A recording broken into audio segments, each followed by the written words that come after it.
Hello friends. In this video I'm going to give you a basic overview of the maintenance log in Trello for Elevate Fitness.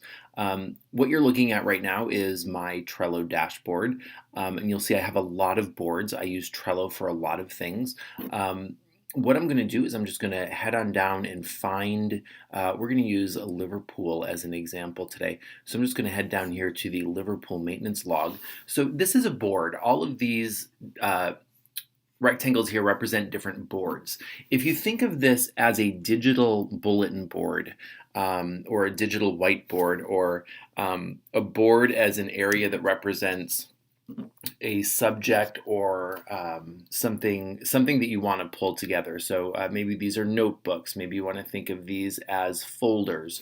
Um, in the Trello lexicon, they're called boards, but as long as you understand that these are, separate notebooks or separate boards, separate sites, they're areas where, like content or a project, all the information relative to something specific is pulled together. So in this case, the board that we're opening is Liverpool Maintenance Log, and this is where we're going to find all of the information about current maintenance projects for the Liverpool Elevate Club. So when I open the board, you'll see that I have a number of columns here that I can look at. Now, I haven't been in this board for a couple of days. I'm not actually involved in any of the daily processes relative to this board. So we're probably going to find some things that we need to tweak and we need to change. I already see some things that are being done not quite correctly, which is fine. We'll correct them together. But let's just kind of get an overview of what we're looking at here on this board. So first, we're looking at the instructions and frequently asked questions section. I see some stuff here that we need to adjust, which we will do. Over here, we're looking at the to-do list. So this column represents all of the projects or all of the maintenance issues that need to be addressed. So this is where Henry and our maintenance team are going to take a look at this to determine what projects need their attention today. This is where you, as a non-maintenance person, if you are reporting a maintenance issue, you are going to be adding a card. Each of these individual rectangles that you see highlighting here individually, these are called cards. So you're going to be adding a new card or a new entry to this to-do list. Okay.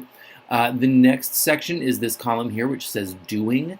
And this is where when Henry or a maintenance person is working on a project and they're in progress but not completed, maybe we're waiting on a part, maybe it's something that's a multi-day project, that card is going to get moved from the to-do list to the doing list. So what would happen is Henry would just grab that card and drag it on over. In a lot of these cases, if you look at this little speech bubble with the number next to it, that means there are comments in the card. So let's just, for example, say I'm working at the front desk and a member comes up and says, I want to let you know that the cable is stripped on the pull-down machine in the back room, machine number 304. I'm going to go and say, okay, let me take a look and see if that's been reported yet. Aha, I see there's a card right here for that.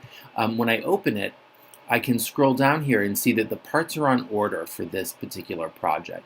I can see that on November 29th, the order was given to Tom, and on the 30th, the parts were ordered.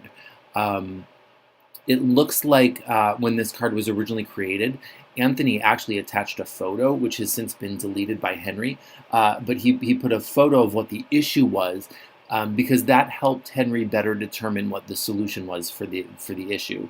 What's great about this, and the reason we're fans of Trello for this purpose, is because Henry can take a look at this Trello board from anywhere he can connect to the internet. So let's say he's in the DeWitt Club today. Anthony adds this card with a photo. Henry looks at it and says, we just need to order a new cable. Henry can actually order that cable without having to come to the Liverpool Club, pull up a maintenance log, go back and find the equipment, take a look at the equipment. So really good communication here is key in helping us respond to maintenance issues quickly. And it also helps make everybody's life a whole lot easier, because in this scenario, we've actually made the desk person's life easier by allowing them to update the member as to what's going on. It looks like we're waiting for a part to be delivered. And it makes Henry's life easier because he's able to respond to these a lot more quickly. So that's an example there. We'll come back and look more at what's happening in the cards in a couple of minutes. But the next column is done. This is where completed tasks are going to get moved to. And occasionally what we do is we go through here and we just clean these up and we archive the cards. Archiving the card means that we put it away so that it's not visible on the board, but it's still searchable. It's still something that we would be able to find up here if I wanted to go back and search for all of the issues relative to a specific treadmill or to treadmills in general. I would come to this search and I would enter in treadmills, and I would be able to see everything on this board that uses the word treadmill. The next category is long-term projects, and this is where things that are going to take a long time to fix, or things that maybe need addressing, but they're not super important. They don't need to be done right now. Maybe think of this as sort of either projects that are going to take multiple months to complete, and or wish list projects, things that we would like to do when we have the time or we have the funds. The final category is PT inventory, which you do not need to worry about at all. In fact, by the time you see this board, you probably won't see that column, so don't even worry about that column or that list. So that's a basic overview of the board. I do notice a couple of things right here. First of all, this card here, number 1 shower in the men's locker room, there's no hot water and low water pressure. This was added a couple days ago by Tao, and Tao actually put this in the wrong area. We need to actually move this card over to the to-do list, which is where that one really belongs. I'm just going to slide it down to the bottom of my list here. One thing that we really like you to do, if possible, to make this really visually easy for Henry when he's prioritizing tasks, is up here at the top. This is sort of the title of your card, but it's also what Henry sees in the list view. So we like to have as much information as necessary to determine the priority for this. And we also like to include the date at the beginning of this, because then when we're looking in list view, we can see exactly when something was reported without having to go in and search through the activity down here. I'm also just going to go ahead and correct the spelling of the word pressure, because that's going to drive me crazy. So there we have it. We've got number 1 shower in men's locker room. There's no hot water and low water pressure. Now this, if I had more information, I could come to this description field and I could get really detailed here and say, this issue was reported by a member at 9 a.m. on Monday. He said that there was hot water and significant pressure at the beginning of the shower. He heard a clunk in the wall, and then the problem started. In this case, we probably don't have that much information, but if we did have more information that's not really imperative to put in the overview of the issue, that could go here. The comment fields are pretty self-explanatory. You can go in here and leave comments. So maybe I want to let Henry know that we checked this morning and the issue seems to be resolved, but could you look at it anyway to make sure that it doesn't repeat? I would use the @ symbol, Henry. I can see Henry Lloyd right here, and that way when I leave a comment here, Henry's going to be tagged in that so that he knows that he has a comment. In this case, what I'm actually going to do is I'm going to go in and leave a note for Tao.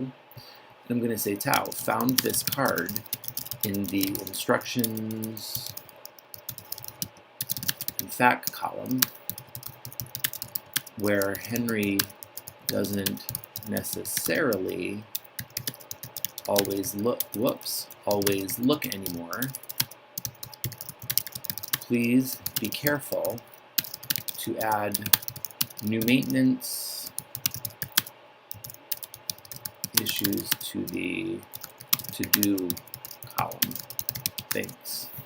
So now that I've added that comment, when Tao logs in again, he'll have actually a notification. So that's right up here, this little bell icon.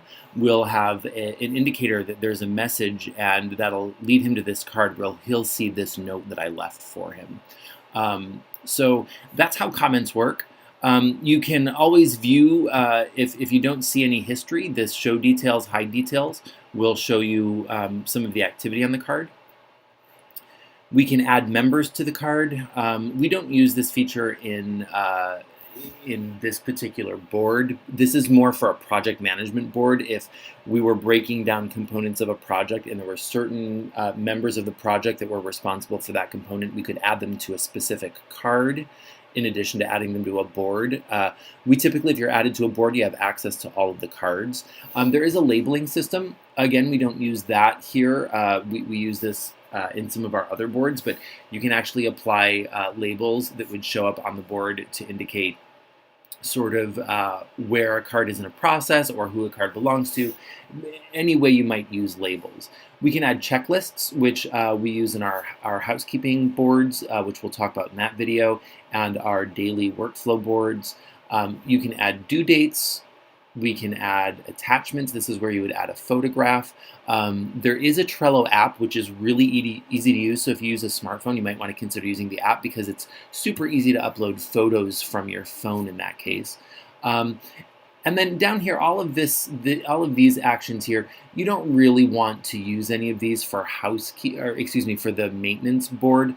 This will all be handled by management on this side. So really, this is about all we need to know in order to help us successfully use Trello in order to log and communicate both with staff and members regarding maintenance issues in the club. I hope you found this helpful. Have a great day. Thanks for watching.